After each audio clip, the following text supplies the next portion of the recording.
Fuimos Guerreros, 4 de marzo de 2011. Y hoy vamos a hacer una pausa parentética entre nuestro estudio de Éramos Guerreros, Once for Warriors, para ver un filme muy interesante, muy importante, que nos va a hablar de una etapa que podríamos decir casi que define la historia de los Estados Unidos, o una de las etapas que van a definir la historia de los Estados Unidos y que refleja en gran parte la historia de todas las Américas.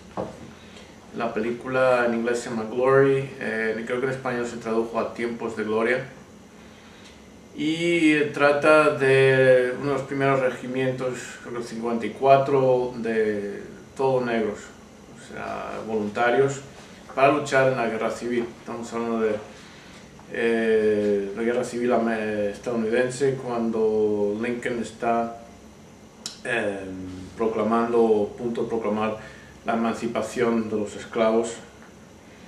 Y vamos a ver pues problemas históricos, sociales.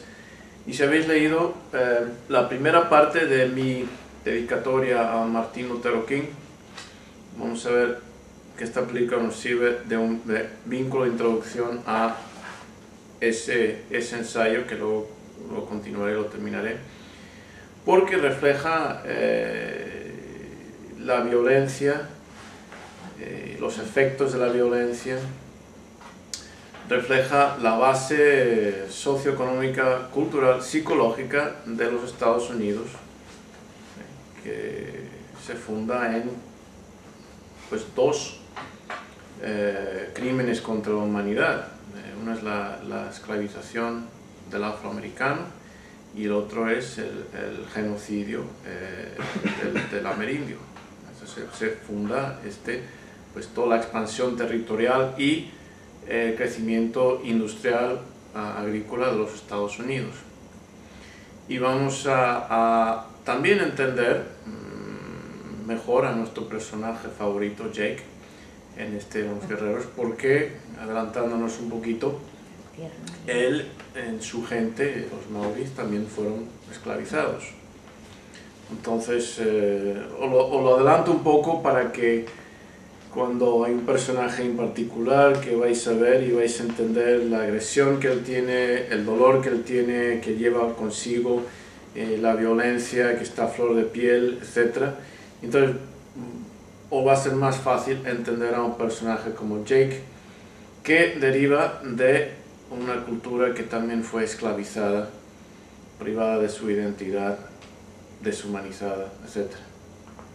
Ok, entonces eso os lo digo a modo de introducción.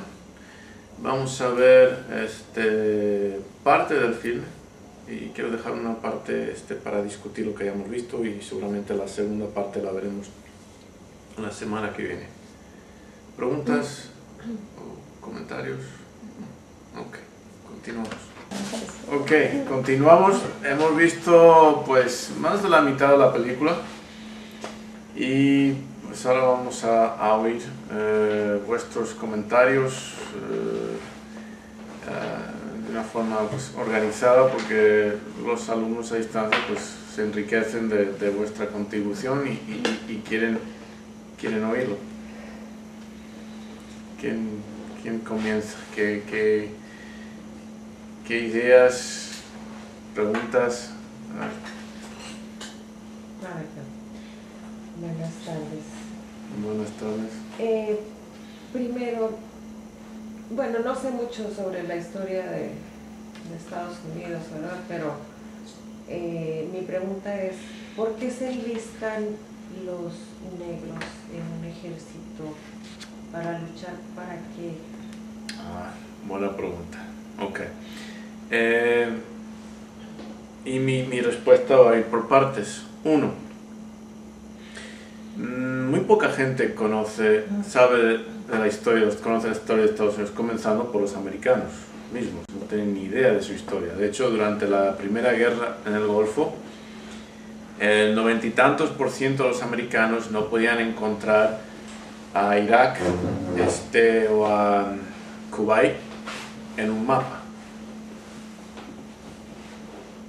O sea, les dieron un mapa, ¿dónde está? Ni un mapa. ¿Okay? Y es parte del gran problema que tenemos aquí en las Américas. O sea, al otro lado del mundo existe un concepto mucho más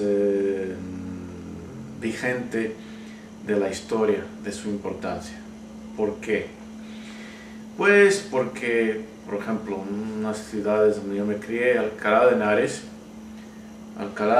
el Alcalá es una palabra árabe.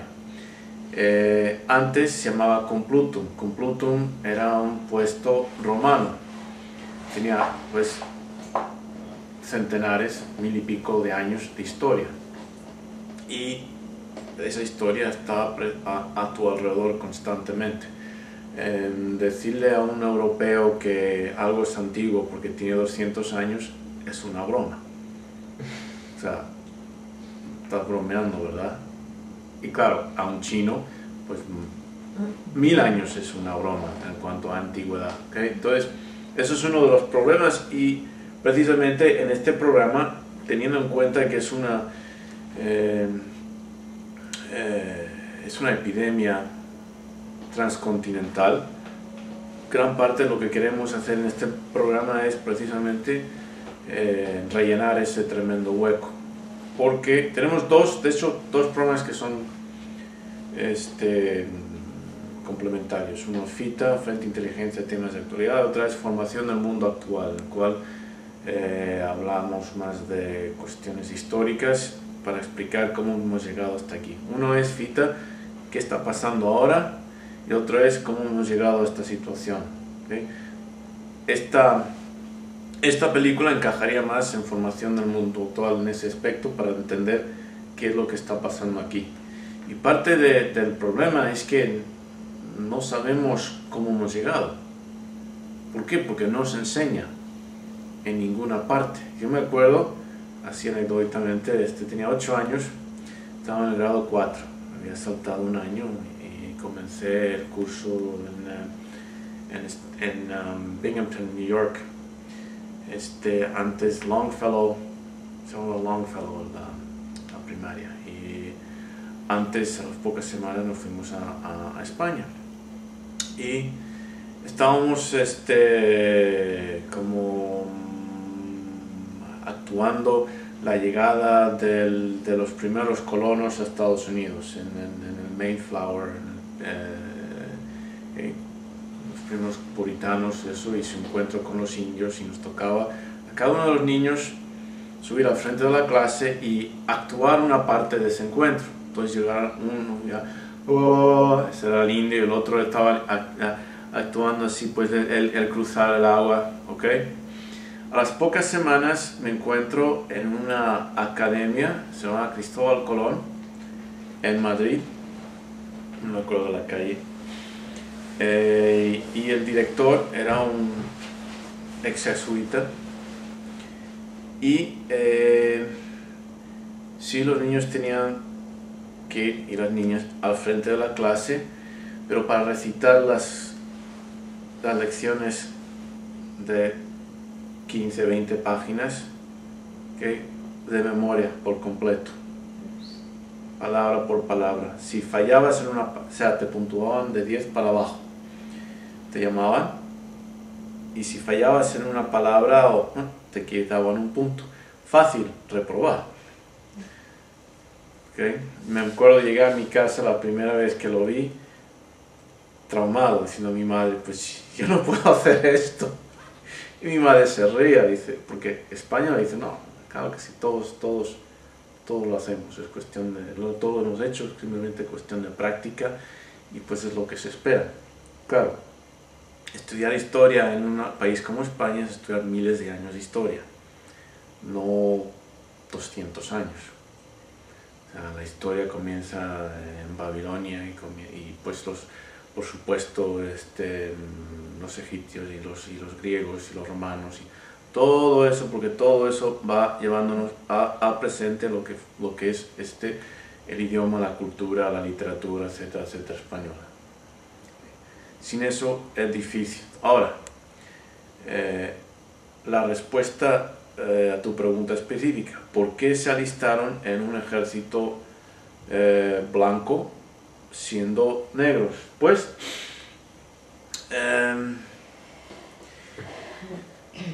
luego vamos a ver otros documentales y eso para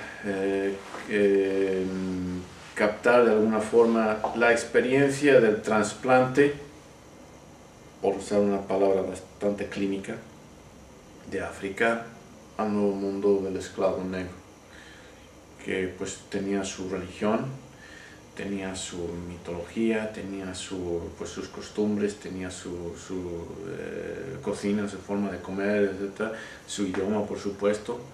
Todo eso se le fue quitado bajo, pues ya habéis visto una idea de pues, la crueldad, para romperle.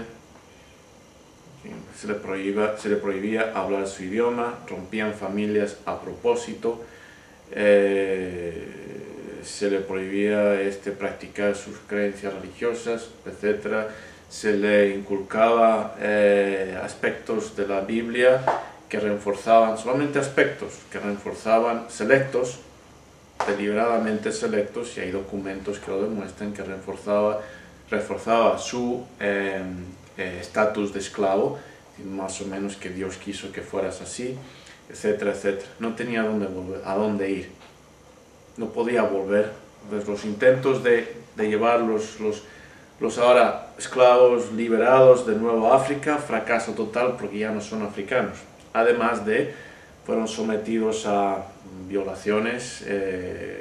Lo que muy poca gente sabe es que tenía programas rigurosos de crianza, o sea, igual que ganado, donde seleccionaban. La gente se pregunta que por qué el afroamericano se distingue tanto en los deportes, siendo una minoría de la población, deportes que requieren fuerza, potencia y velocidad, pues es el resultado de generaciones de cría selectiva, de los más fuertes y las más fuertes, creadas para ser más fuertes, etcétera, etcétera, más resistentes al dolor, más capacitados para trabajar, y eso es el resultado. Entonces ya no tenían a dónde ir, sino tratar de integrarse a una población que les odiaba. No podían agarrar un barco y volver ¿a dónde?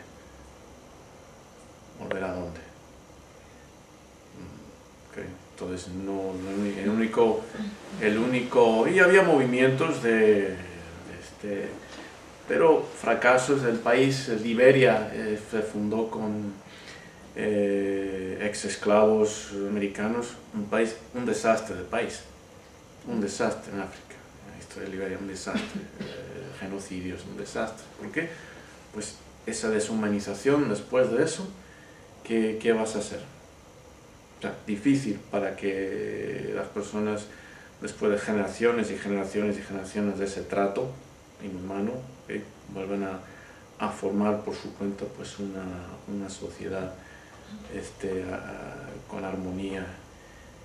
Entonces no tenían, el único camino viable era tratar de exigir y integrarse y ganarse el derecho a una posición igual a la mesa. No había otras opciones. Sí, el complemento de la primera pregunta era ¿por qué luchar por un país que no era el de ellos, ¿no? Porque platicando con una persona que tiene sangre negra en sus venas, bueno, está mal dicho, ¿no? Pero de raza negra en sus venas, dice que se sienten que no tienen un país de origen. Pues no. Que se sienten que no tienen patria, y entonces ¿por qué no la tienen? Enlistarse en el ejército para una lucha? El punto es cuál es el remedio, cuál es la alternativa. por ejemplo, muchos artistas de jazz cuando tuvieron la oportunidad y después de la Segunda Guerra Mundial y lucharon en Europa y pues se quedaron en Francia, por ejemplo, se escapan cuando pueden, pero esas son oportunidades que muy pocos tienen. La inmensa mayoría están ahí, atrapados, sabiendo, y vamos a ver para entender entender la sociedad americana, entender no solamente norteamericana. Los estadounidenses ya se han apropiado, los brasileños se quejan de esto, de que los estadounidenses se han apropiado del término de norte, centro y sur.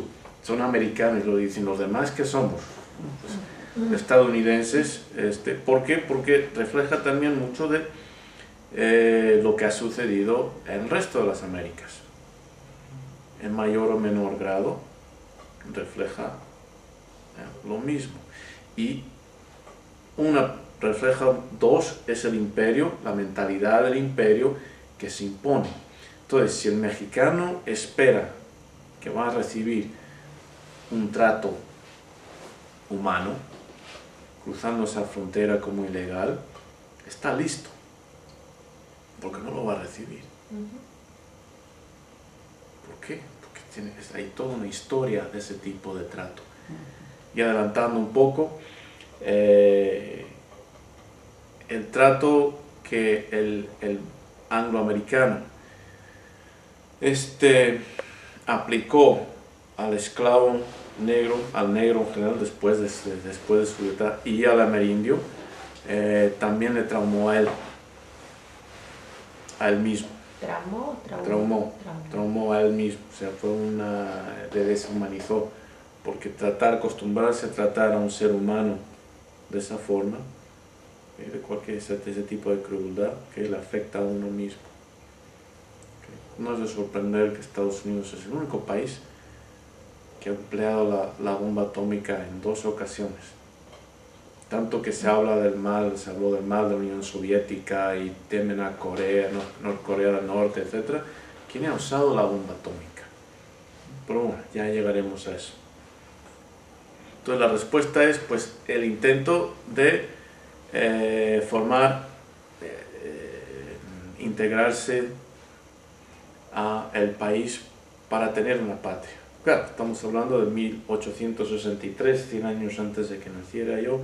102 años después todavía estaban luchando por derechos civiles, o sea, igualdad de derechos, que la Constitución había prohibido o no había defendido. Empieza la Constitución americana y el afroamericano es una fracción de ser humano. No contaba como un ser humano completo, sino, si me acuerdo, 2/5 partes o algo así de un ser humano, de un hombre. Para que tengáis una idea. En el artículo ese, pues, hablo así un poco de esa primera parte, y en la segunda parte hablaré mucho más de las decisiones de la Corte Suprema que fueron ratificando la falta de derechos del afroamericano, aún después de ser emancipado. ¿Y eso se da nada más en Estados Unidos de América o en algunas otras regiones del mundo? Esa discriminación. Estados Unidos, debido a este episodio histórico, tiene hasta la fecha tiene una perspectiva muy difícil de explicar a los que no son de los Estados Unidos en cuanto a lo que constituye un afroamericano. Legalmente un afroamericano se aplica la ley de una gota. Si tienes una gota de sangre afroamericano, eres un afroamericano. O también se aplica la ley del pariente identificable. Si tienes un ancestro que se te pueda identificar como afroamericano, tú por ley eres afroamericano. No importa que sea rubios y de ojos azules, porque es una categoría legal.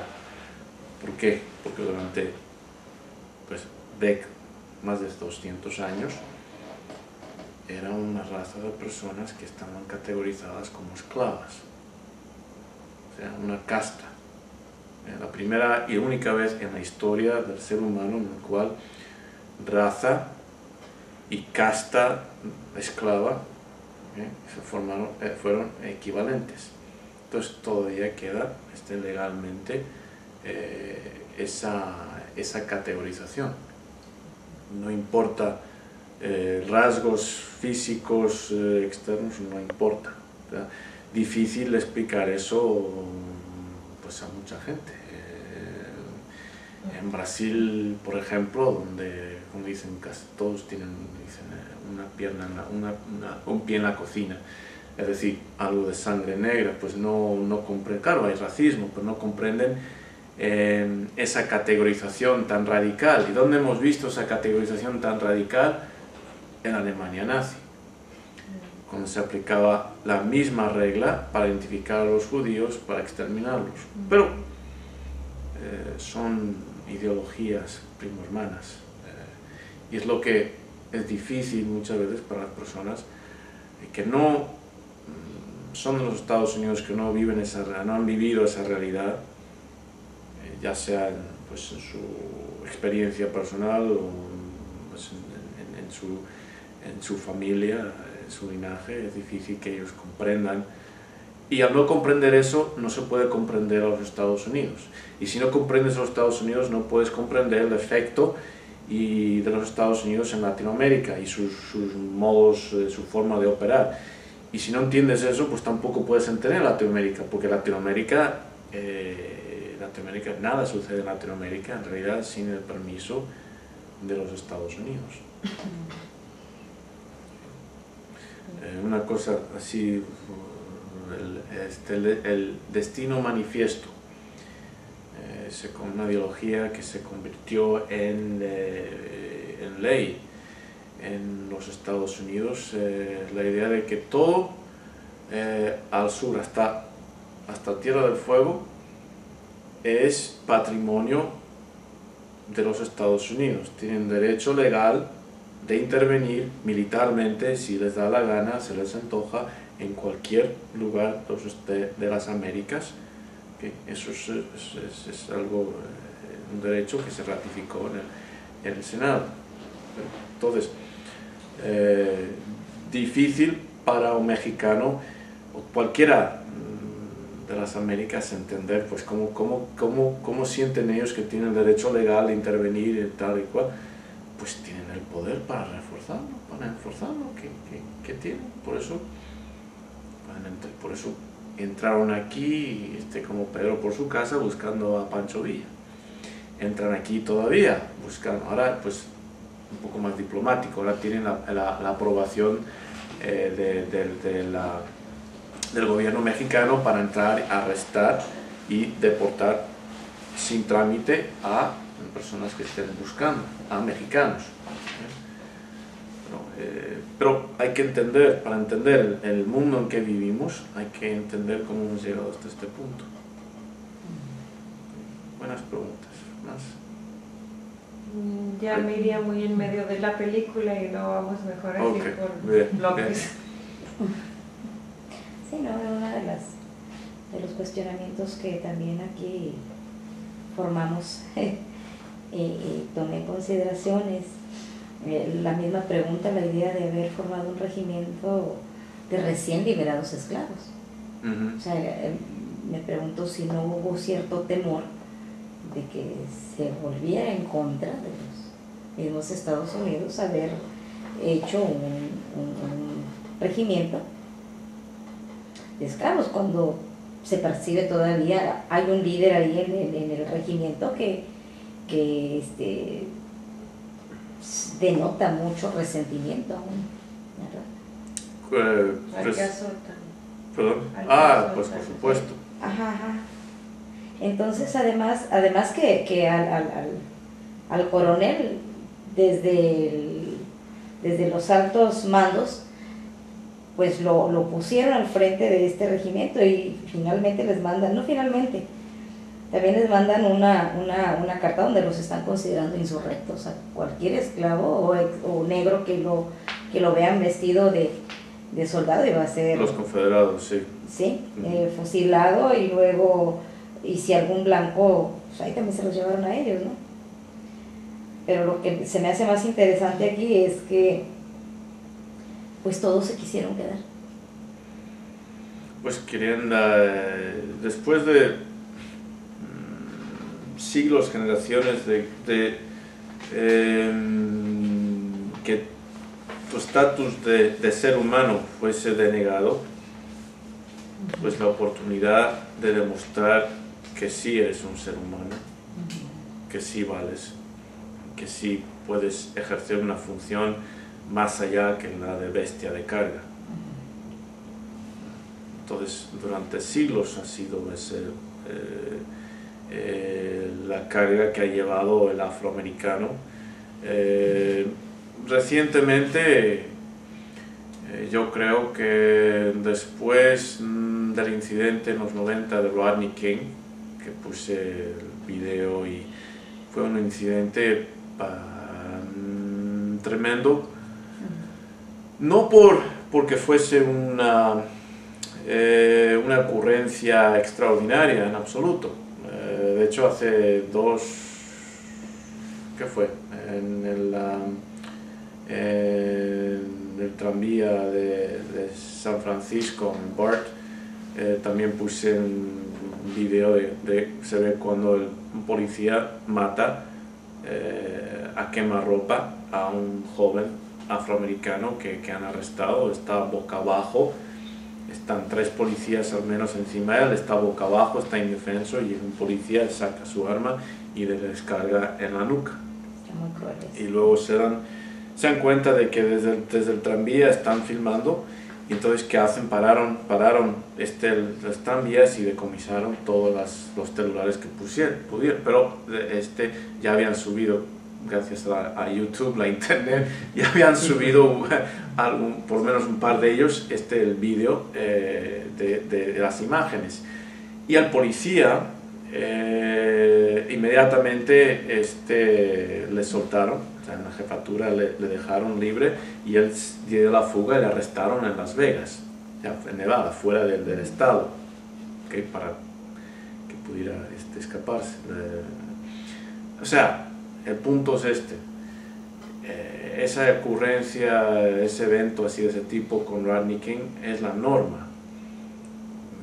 Lo que no fue normal era el hecho de que se había captado en video, que la evidencia estaba ahí, que estábamos en los 90, no me acuerdo exactamente la fecha, creo que en los 90, o 89 por ahí. No, fue en el 91. Y todavía el mismo estándar de injusticia seguía vigente.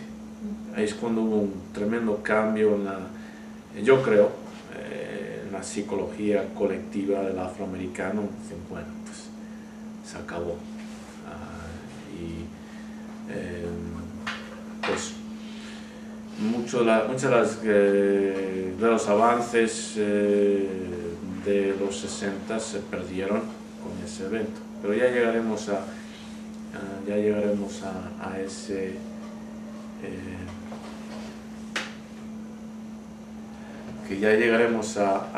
gracias, ya llegaremos a ese punto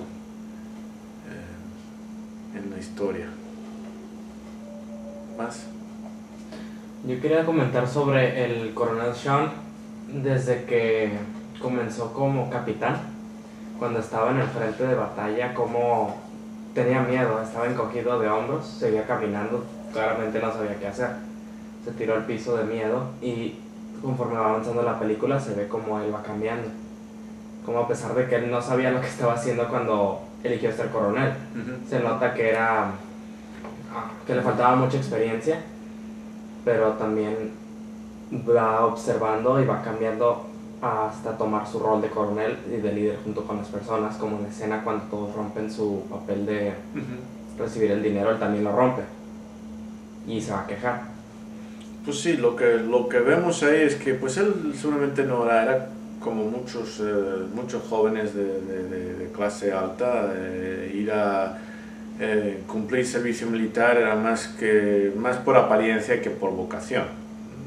No la tenía. Entonces, pero él se encontró con una causa digna. ¿Okay? Él se encontró con una causa digna que de pronto dio motivo a su vida. Y entonces él sí, efectivamente va transformando.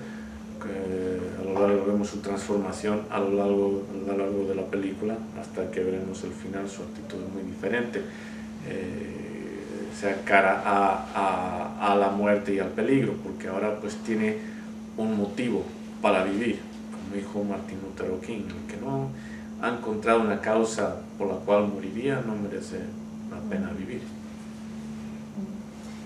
Yo percibí más que nada en esta parte de donde rompen sus recibos de pago. Él se vio rebasado por el moreno que demostró más liderazgo. Sí. Y se le vio la emoción de temor, ¿dónde estoy? Y más vale que o lo tomo o me llevan. Y fue en ese momento en que decidió, yo pienso que fue ahí es el momento en que ya decidió él o definir qué es lo que iba a hacer. Y a partir de ahí toma el liderazgo, porque no tenía liderazgo. Bueno, gran parte del trato del sistema angloamericano hacia el afroamericano ha sido en base al terror que tenía el blanco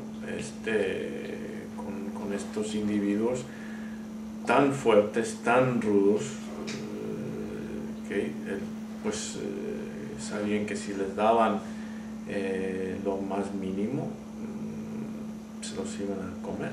Entonces vivían también ellos aterrorizados por estos individuos y tenían que usar todo tipo de estrategias, aislamiento, psicológicas, etc., para mantener una subyugación fundamental. La religión, tremendo papel la religión, para mantener su posición de hegemonía. Es muy parecido a lo que sucedía en Sudáfrica, pero las proporciones eran a la inversa.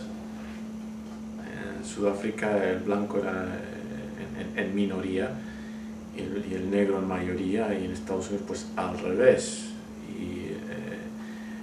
Pero vemos el sistema de apartheid pues prácticamente igual al que se mantuvo hasta relativamente reciente en la historia americana.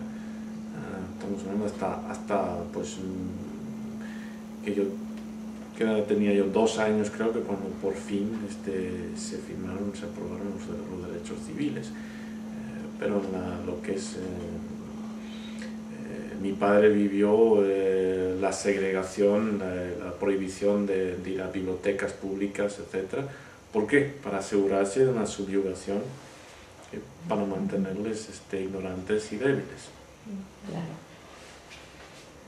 Ay, digo, en su momento que me tocó estudiar el derecho romano y algunas otras culturas, por supuesto siempre se ha dado esta cuestión de la esclavitud y esta cuestión, y ahí era muy acentuado, no por las características físicas, sino bueno, el que no era ciudadano pues era una cosa, ni siquiera era un animal, porque el animal no lo podían sacrificar porque me da algo, y la persona era peor que una cosa, pues entonces, y eso debido nada más a los derechos.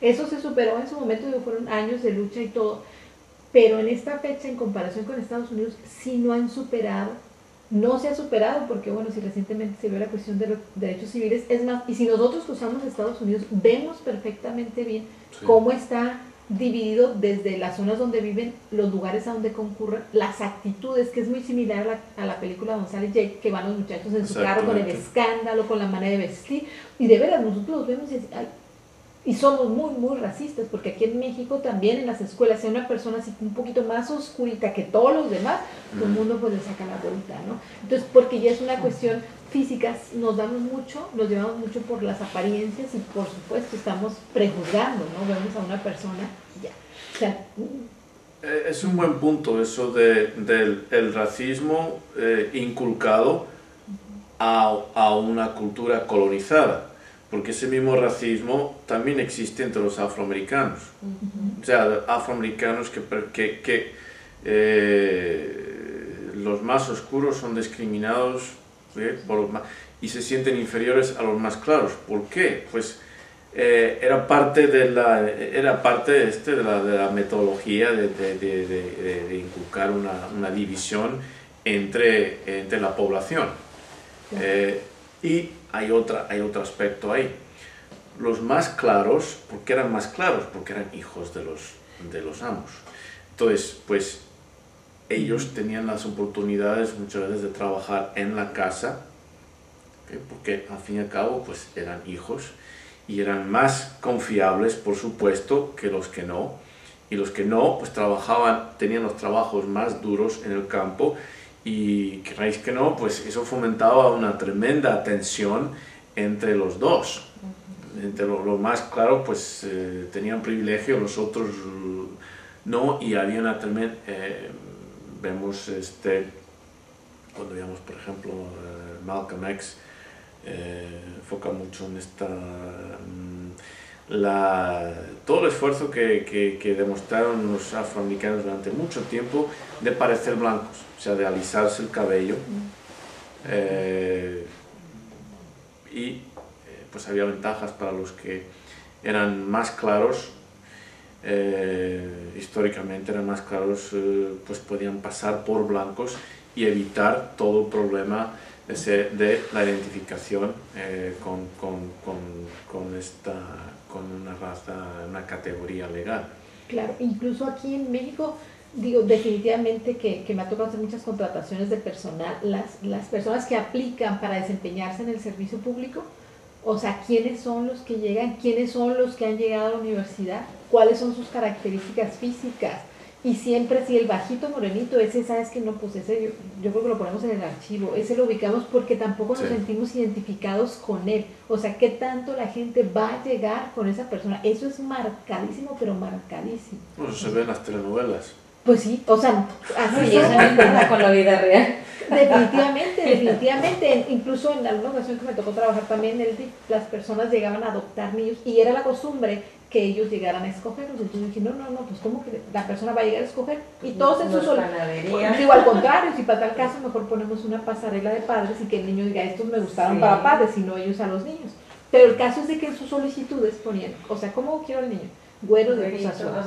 O sea, bueno, todos, pero verdaderamente, o sea, el más morenito quería un güero de ojos azules. Y los ves y entonces digo, bueno, cuando usted sea güero de ojos azules, rasgos indígenas. claro, lo vamos a identificar, lo vamos a empatar con alguien de esas características, porque la idea es que el niño se sienta identificado con la familia y que el niño no diga, ay, pues soy adoptado, ¿verdad? De entrada. Obvio. O que los demás le hagan el señalamiento porque, bueno, de acuerdo a los principios o a los derechos de los niños, pues que él tenga una familia que cuando menos aparente físicamente, pues, y no desde que vamos, digo, igual que hay hijos biológicos que están más diferentes que los padres, ¿no? Pero ya sería otra cuestión, ¿no? Entonces sí es mucho. Fíjate, también lo menciono en ese artículo, un estudio que se llevó a cabo de niños y niñas afroamericanas, creo que es los 50.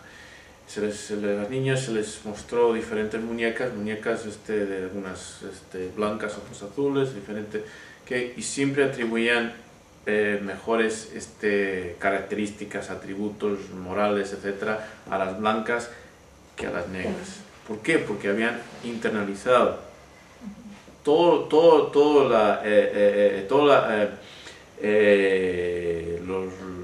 la perspectiva despectiva de la discriminación, pues acababa internalizando y formando parte de su autoimagen. Era lo mismo que rechazaban la discriminación y finalmente la ejercían. ¿Por qué? Porque pues ya era parte de la cultura o de tener temor. Y ciertamente, bueno, en las escuelas, a los niños que tienen rasgos indígenas son los niños que ven solos.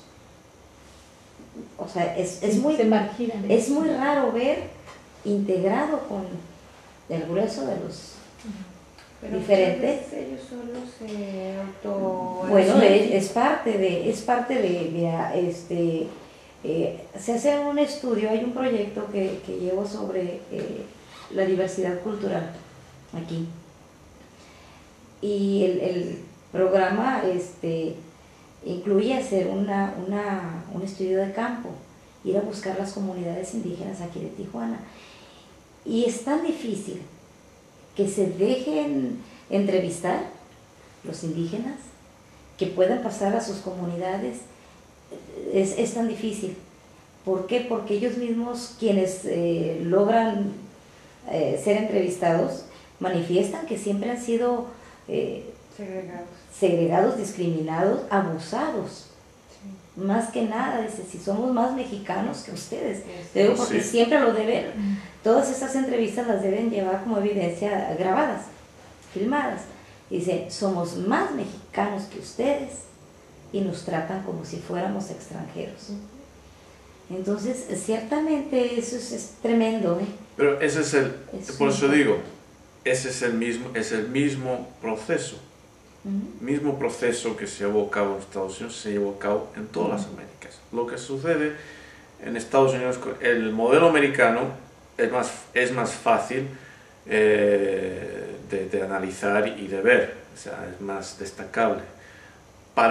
Muchas veces para el latinoamericano, pues no, o sea, tiene que poner más atención porque no lo ven. Y siempre es más fácil analizar algo que ves desde fuera que analizarte, cuestionarte, criticarte a ti mismo. Claro. Pero sí, ¿y el por qué? ¿Por qué? Es el mismo proceso.